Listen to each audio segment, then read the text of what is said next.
मेरा नाम स्वास्तिक है। मैं गुजरात का रहने वाला हूँ। मैं जो बात आपको बता रहा हूँ ये मेरी बहन के साथ हुआ था। ये 2018 की बात है, जब हमारे यहाँ दशम की पूजा होती है। तो उस साल पूजा के लिए हम अपने गांव चले गए थे, लेकिन मेरी बहन की तब क्लासेस चल रही थी, इसलिए वो घर पे ही रुक गई। फिर जब दशम की पूजा करके हम लोग वापस आए और अगली सुबह सो के उठे, तो उठते ही मेरी बहन की छाती में बहुत तेज दर्द होने लगा। मम्मी पापा जल्दी से उसको हॉस्पिटल लेकर गए, लेकिन सारी रिपोर्ट्स बिल्कुल नॉर्मल आई। डॉक्टर को समझ ही नहीं आया कि उसको क्या प्रॉब्लम थी। उसके बाद सब लोग घर वापस आ गए। फिर रात में सब खाना खा के फिर से सोने के लिए लेट गए, लेकिन रात 1 बजे के करीब मेरी बहन की छाती में फिर से तेज दर्द होने लगा। मैं और मम्मी हम दोनों भी जग गए, लेकिन मेरे पापा तब घर पे नहीं थे। वो नाइट ड्यूटी पे गए हुए थे। मम्मी के अलावा घर पे ऐसा कोई नहीं था जो हमारी मदद कर सके। तो मम्मी मन ही मन भगवान को याद करने लगी। लेकिन तभी मेरी बहन को ना जाने क्या हुआ, उसने मम्मी को एक जोर का थप्पड़ मार दिया। उसकी ये हरकत देखकर हमें बहुत हैरानी हुई। फिर मम्मी ने उससे पूछा, बता कौन है तू?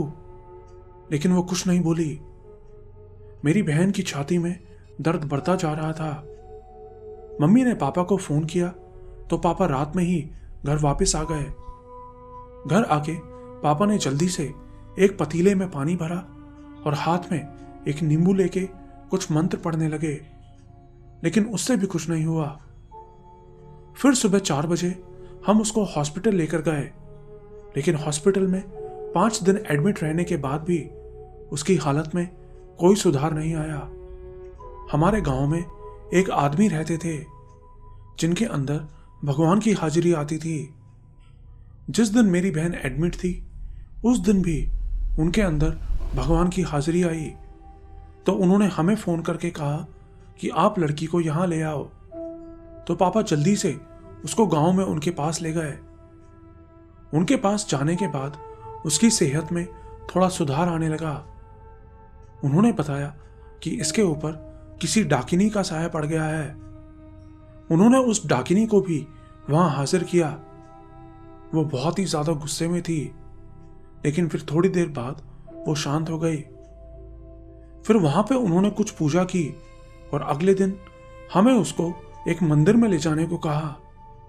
तो हम अगले ही दिन उसे मंदिर में ले गए, जिसके बाद उसकी तबीयत बिल्कुल ठीक तो हो गई, लेकिन आज भी कई बार अचानक उसको वही दर्द फिर से होने लगता है, लेकिन कुछ ही देर बाद ठीक भी हो जाता है।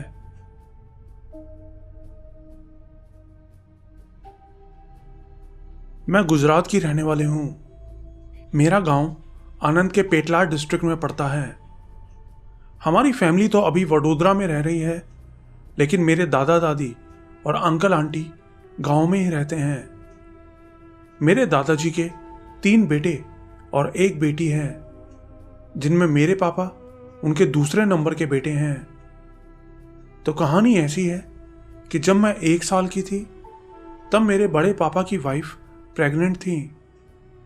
वो बहुत ही सुंदर और अच्छे नेचर की थी, लेकिन उनके घर में उनके मम्मी पापा नहीं थे, इसीलिए वो बचपन से ही अपने भाई और भाभी के साथ ही रही थी।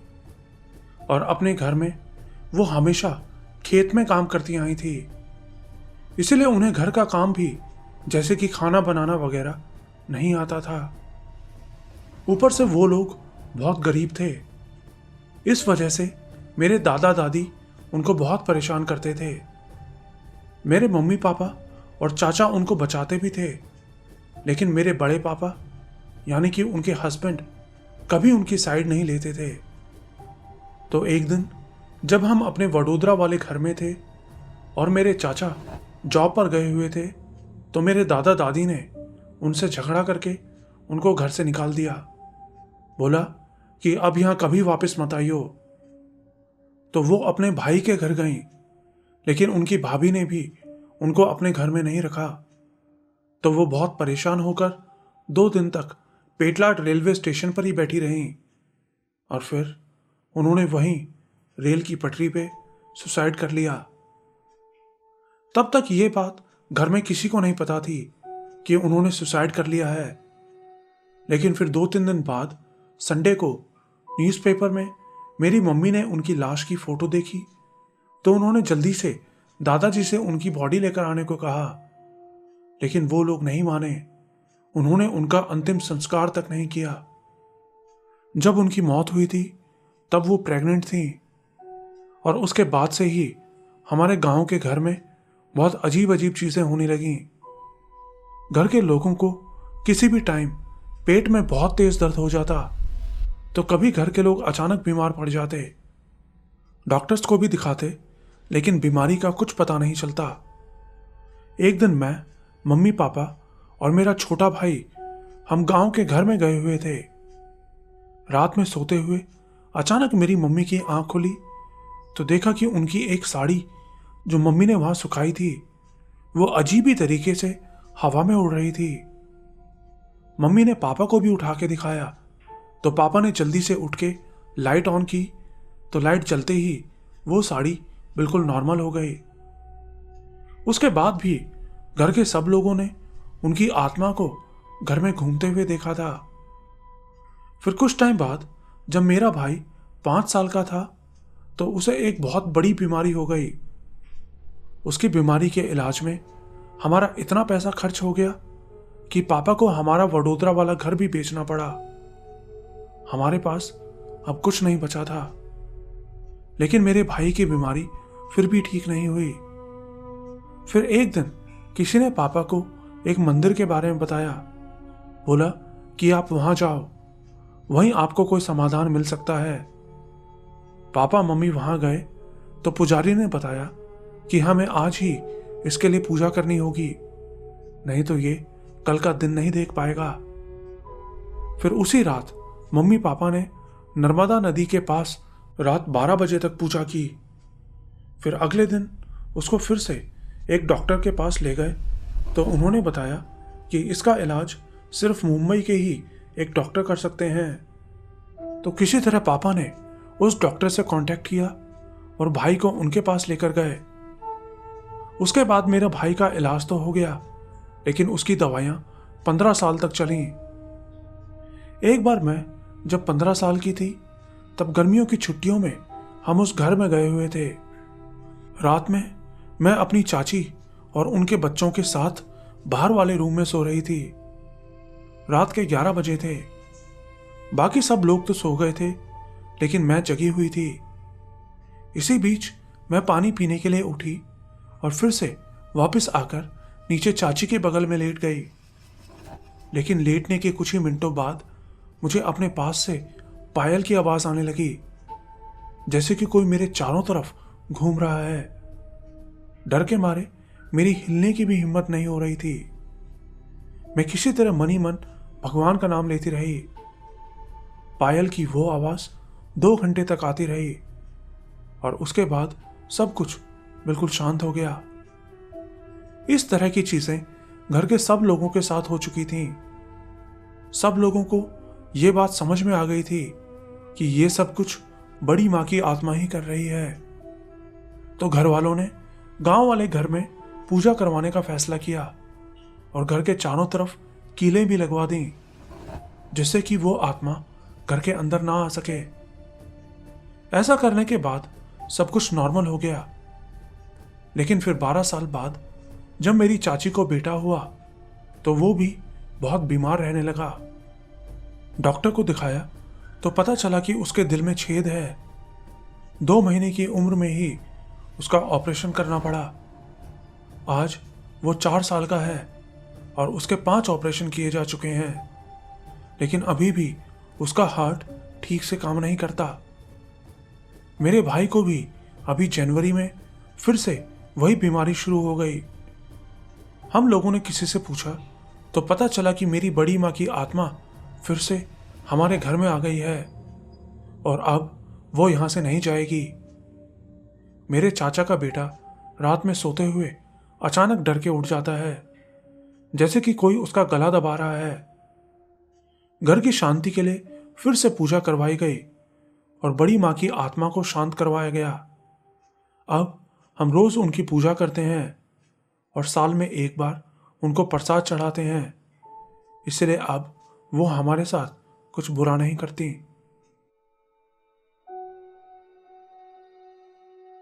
Every action has an equal and opposite reaction. बात चाहे फिजिक्स की हो या लाइफ की, रूल सेम होता है। ये उस रात की कहानी है जब मेरे साथ कुछ ऐसा हुआ जिसकी मैंने कल्पना भी नहीं की थी।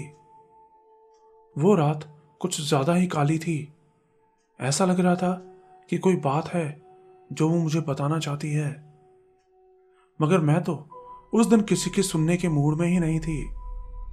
होती भी क्यों, इतने सालों में पहली बार मेरे मम्मी पापा ने मुझे गर्ल्स नाइट आउट पे जाने की परमिशन दी थी।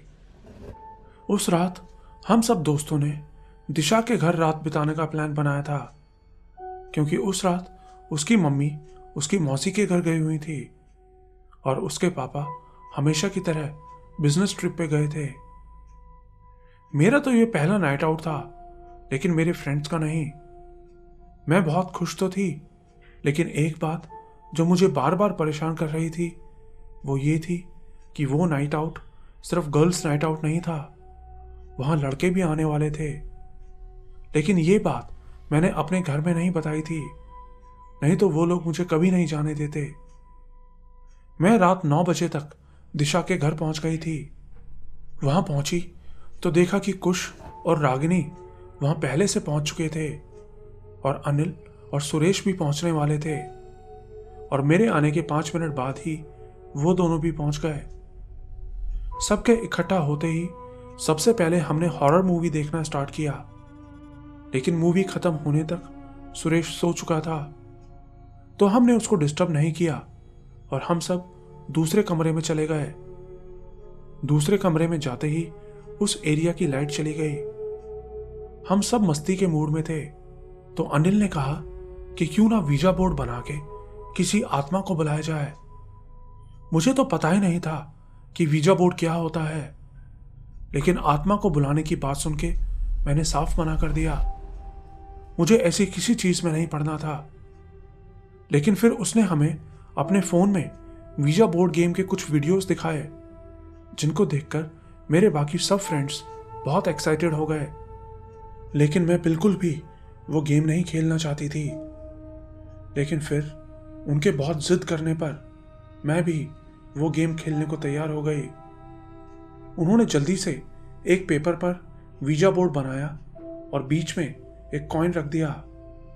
तब तक लाइट भी आ चुकी थी, लेकिन हमने लाइट बंद कर दी और कैंडल जला के बैठ गए। और फिर जैसा कि हमने नेट पे देखा था, बिल्कुल वैसे ही बोर्ड के बीच में एक कॉइन रख के उससे सवाल पूछने लगे। सबसे पहले दिशा ने पूछा, यहां कोई है जो हमसे बात करना चाहता है? कोई जवाब नहीं आया। लेकिन उसके तीसरी बार ये पूछते ही वो कॉइन अपने आप यस की तरफ घूम गया। वो देखते ही मैं तो एकदम से डर गई। अपनी जिंदगी में शायद दूसरी बार मैं इतना घबराई थी। उन्होंने बिना समय गंवाए पूछा कि वो कौन है जो हमसे बात करना चाहता है। हमारे पूछते ही बोर्ड पे रखा वो कॉइन एक एक करके अलग अलग अल्फाबेट्स पर जाने लगा। पहले आर, फिर आई, और ऐसे ही एक एक करके जो नाम उसने बताया वो था रिद्धिमा। वो देखते ही मैं तो बुरी तरह कांप गई। क्या रिद्धिमा वापस आ गई थी? मुझे तो अपनी आंखों पर विश्वास ही नहीं हो रहा था। लेकिन मुझे छोड़कर बाकी सबका चेहरा खुशी से खिल उठा था। आखिर उनकी दोस्त जो 2 साल पहले बैल्कनी से गिर के मरी थी, वो वापस आ चुकी थी। लेकिन मैं कैसे खुश होती, क्योंकि मेरी खुशी तो मेरे गिल्ट से कई गुना कम थी, क्योंकि रिद्धिमा की मौत की जिम्मेदार मैं खुद थी। 2 साल पहले न्यू ईयर के दिन मैं और रिद्धिमा दिशा के घर पढ़ने गए थे। पढ़ने के बाद हमारा शाम को बाहर जाने का भी प्लान था। पढ़ाई करते करते दोपहर के 2 बज गए थे। दिशा को बाहर से कुछ सामान लेकर आना था, तो वो मुझे और रिद्धिमा को घर में अकेले छोड़ के चली गई। हम दोनों भी तब टीवी देखने में लगे थे। टीवी देखते हुए मेरे घर से कॉल आई, तो मैं कॉल अटेंड करने के लिए बाहर की तरफ चली गई। लेकिन फिर जब मैं अंदर आई तो देखा कि रिद्धिमा कुछ छुपा रही थी। मैं समझ गई कि जरूर उसने कुछ चुराया है। असल में रिद्धिमा क्लेप्टोमेनियक थी, मतलब कि उसको चोरी करने की बीमारी थी। वो ऐसी ऐसी चीजें भी चुराती थी जिसकी उसे कोई जरूरत नहीं होती थी। लेकिन उसकी इस साइकोलॉजिकल प्रॉब्लम को मैं पहले से जानती थी, क्योंकि मैंने उसको पहले भी चोरी करते हुए पकड़ा था। उसी ने मुझे उसकी बीमारी के बारे में बताया था। उसको फिट्स यानी कि दौरे भी पड़ते थे। उसने मुझे बताया था कि वो इसके लिए थेरेपी भी ले रही है। मैंने तब तो किसी को कुछ नहीं बताया था, लेकिन उस वक्त चोरी करते हुए पकड़े जाने पर वो बहुत डर गई। उसको लगा कि मैं दीक्षा को ये सब बता दूंगी, और इस डर से वो अचानक से पागल सी हो गई और मेरा गला दबाने लगी। मुझे तो अचानक से कुछ पता ही नहीं चला कि कब उसने मेरा गला दबाया और कब मैंने खुद को बचाने के लिए वहां रखा एक वास उसके सिर पर जोर से दे मारा। वास उसके सिर में बहुत जोर से लगा था। उसी वक्त उसकी मौत हो गई। मैं उसको मारना नहीं चाहती थी, लेकिन ये सब इतना जल्दी हुआ कि मुझे कुछ सोचने का मौका ही नहीं मिला। दिशा 4th फ्लोर पर रहती थी, और अपने आप को बचाने के लिए मैंने उसको बैल्कनी में ले जाके नीचे गिरा दिया। जब दिशा वापस आई तो मैंने बोल दिया कि रिद्धिमा को बैल्कनी में दौरा आ गया था और वो नीचे गिर गई। रिद्धिमा मेरी बहुत अच्छी दोस्त थी, इसलिए किसी को कोई शक भी नहीं हुआ कि उसकी जान मैंने ली थी। उस दिन जिंदगी में पहली बार मैं इतनी ज्यादा डरी थी, लेकिन अब उसकी आत्मा फिर से हमारे बीच आ चुकी थी। मैं बहुत डर गई। मुझे लगा अब तो मेरी पोल जरूर खुल जाएगी। मैं ये सब सोच ही रही थी कि तभी दिशा ने मेरी स्टैचू जैसी बॉडी को पकड़ के जोर से हिलाया। मैं होश में आई।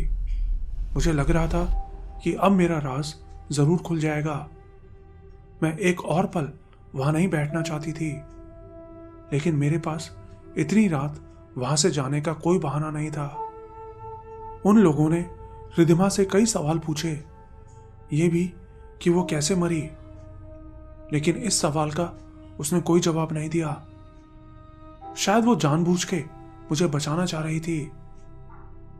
फिर जब उन लोगों को सवालों के जवाब मिलने बंद हो गए तो हमने गेम बंद कर दिया। उसके बाद पूरी रात बिल्कुल नॉर्मल गुजरी।